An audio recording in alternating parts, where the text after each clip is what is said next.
As Jake continued down the winding road, the memories of the haunted mansion lingered in the recesses of his mind like a persistent nightmare. The moonlit highway seemed to stretch on indefinitely, each turn revealing an unsettling familiarity that sent shivers down his spine. The crackling voice on the radio persisted, a spectral whisper urging him to turn back. The desolation of the landscape intensified, the air thick with an unspoken dread. Shadows clung to the edges of the road, seemingly alive with a malevolent energy. Jake's hands tightened on the steering wheel as the atmosphere thickened, a tangible tension that hung in the air. The road ahead began to warp and twist, the asphalt undulating like a liquid nightmare. Jake's heart raced as he realized that the very fabric of reality seemed to be unraveling around him. The spectral figures from the mansion reappeared, their ethereal forms dancing on the periphery of his vision. Haunted by the echoes of the past, Jake pressed on, unable to escape the gravitational pull of the haunted highway. The crackling voice on the radio grew more insistent, its warnings merging with the anguished cries of the trapped souls. It was a symphony of despair that reverberated through the lonely expanse.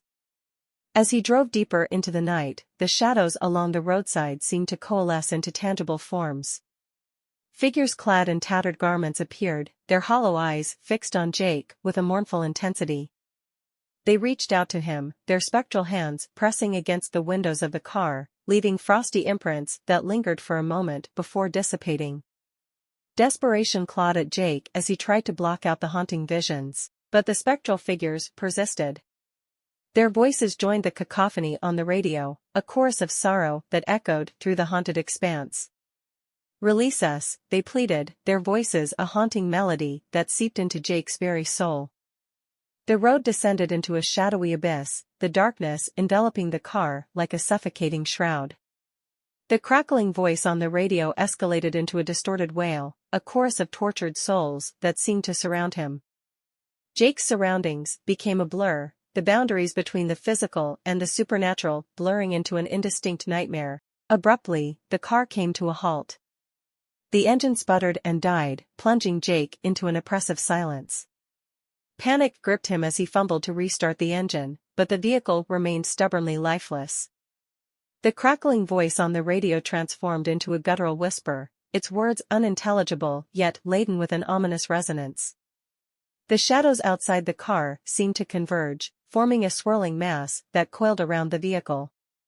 Jake felt a presence in the darkness, an unseen force that pressed against the windows with an otherworldly strength. His breath quickened as he realized that the spectral figures from the mansion were closing in, their mournful faces pressed against the glass.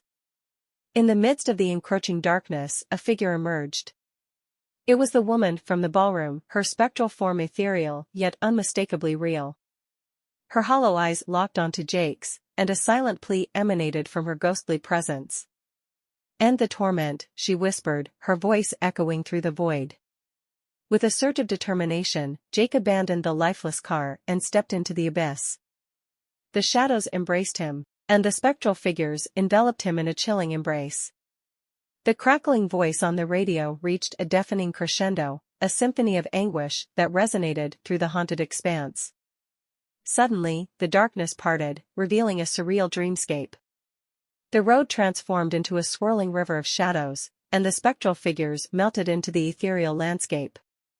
The woman from the ballroom stood before Jake, her ghostly form bathed in an otherworldly glow. "Release us from this eternal night," she implored. As Jake hesitated, the shadows around him solidified into a familiar scene, the haunted mansion, now a spectral mirage surrounded by an endless void. The crackling voice on the radio faded, replaced by a haunting silence that seemed to echo through the expanse. The woman extended her hand, and Jake, drawn by an inexplicable force, reached out to touch it. The moment their hands met, the world shifted once again.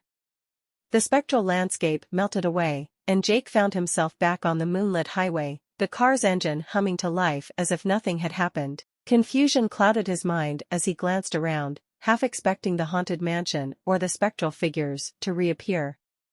But the road ahead stretched on, seemingly devoid of the supernatural presence that had plagued him. The crackling voice on the radio remained silent, the haunting symphony replaced by a static-filled void. As Jake drove through the night, he couldn't shake the feeling that he had glimpsed into the abyss, the liminal space between the living and the dead. The memories of the haunted mansion lingered like a fading dream, leaving him to question the boundaries of reality.